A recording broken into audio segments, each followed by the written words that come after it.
A Valentine by Edgar Allan Poe, 1809 to 1849. For her this rhyme is penned, whose luminous eyes, brightly expressive as the twins of Loeda, shall find her own sweet name that nestling lies upon the page, enwrapped from every reader. Search narrowly the lines, they hold a treasure divine, a talisman, an amulet that must be worn at heart. Search well the measure, the words, the syllables.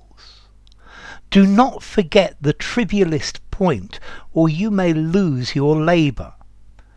And yet there is in this no Gordian knot, which one might not undo without a sabre, if one could merely comprehend the plot. Enwritten upon the leaf where now are peering eyes, scintillating soul, there lie perdus, three eloquent words, oft uttered in the hearing of poets by poets, as the name is a poet's too. Its letters, although naturally lying, like the knight Pinto, Mendes, Fernando, still form a synonym for truth. Cease trying. You will not read the riddle, though you do the best you can.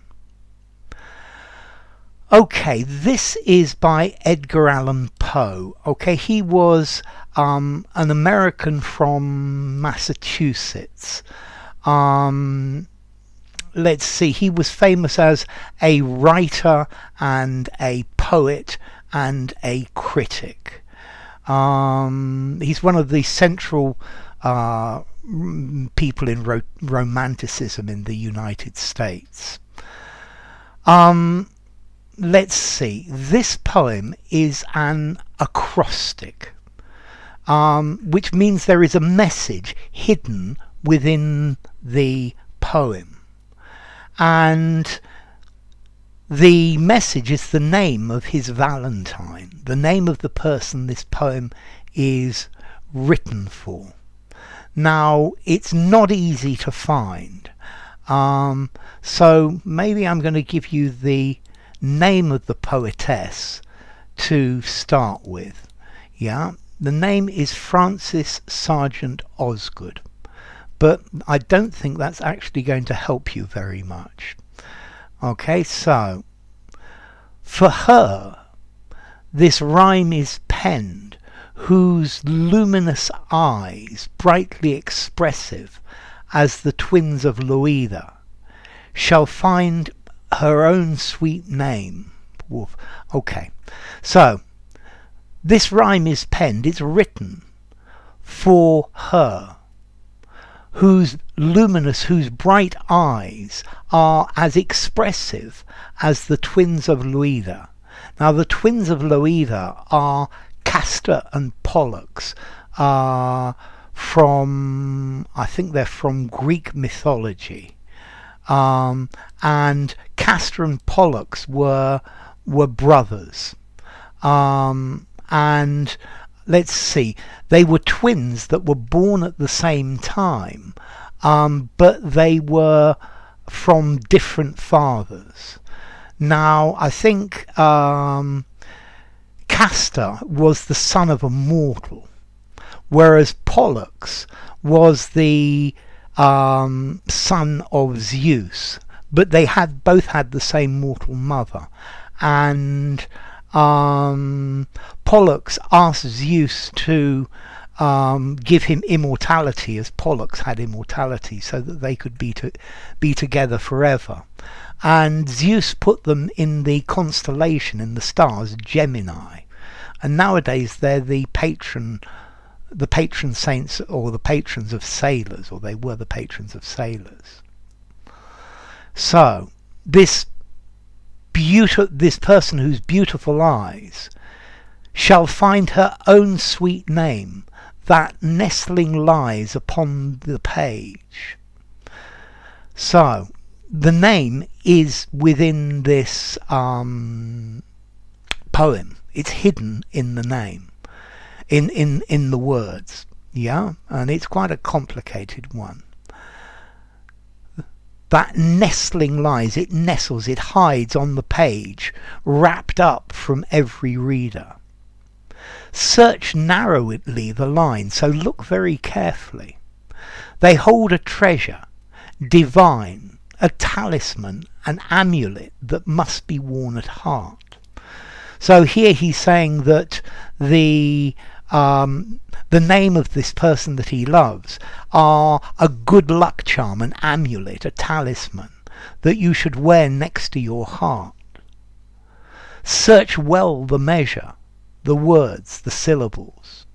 So search carefully among the rhyme, among the words, among the syllables. Do not forget the trivialest point, or you may lose your labour. So don't forget about the smallest little thing, or you may not be successful. And yet there is in this no Gordian knot. So the Gordian knot was an ancient Greek legend. It was a knot, and legend said that the person who managed to undo the Gordian knot would become emperor, would become king. And apparently Alexander the Great came here and he took a sword and he cut the knot in two, and that was before he became so great, which one might not undo without a sabre. So it's a Gordian knot that you can undo the knot, but you don't need a sabre, you don't need this great big sword, if one could merely comprehend the plot. So if you could just understand the way that the name has been hidden in these words. Enwritten upon the leaf where now are peering, eyes scintillating soul. So in this leaf, in this paper that you are reading, yeah, you're now peering at it with eyes scintillating soul, with shining eyes and a shining soul. There lies perdus, lost. This is from French, perdu, lost. Three eloquent words, three beautiful words, and these are the names. These are the name of the person. Oft uttered in the hearing of poets, by poets, as the name is a poet's too. So there are three beautiful words, this beautiful name, yeah, which are often uttered, often said, so that poets can hear them, and poets often say them, as the name is a poet's too. So his love is a poet, and Frances Sargent Osgood was one of the best known women writers of that time. Its letters, although naturally lying, like the knight Pinto, Ferdinando, still form a synonym for truth. So the letters in the poem, they don't tell you the name, but if you look and find them, you will still find that they are a synonym for truth. So he's calling this woman Truth. And Pinto Mendes Ferdinando was a Portuguese sailor and a writer. Cease trying. Stop trying. You will not read the riddle, though you do the best you can. So you won't be able to find the answer to this riddle, even though you try your very best. And that's it. So how do we find the name Frances Sargent Osgood in this? So wait a second, stop here if you want to look some more for yourself, but now I'm going to explain it. So F-R-A-N-C-E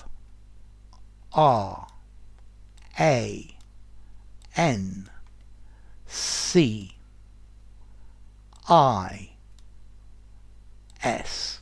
Francis. The first letter of the first word, the second letter of the second word, the third letter of the third word. And then S, A, R, G, E, N, T. So now we've got Francis Sargent, and then finally O. I think it's S. Maybe I think it's probably S. G, O, O, D. And that's how you get it. So enough. If you enjoyed the video, give it a rating, subscribe to my channel, and I will see you soon. Bye for now. A Valentine by Edgar Allan Poe.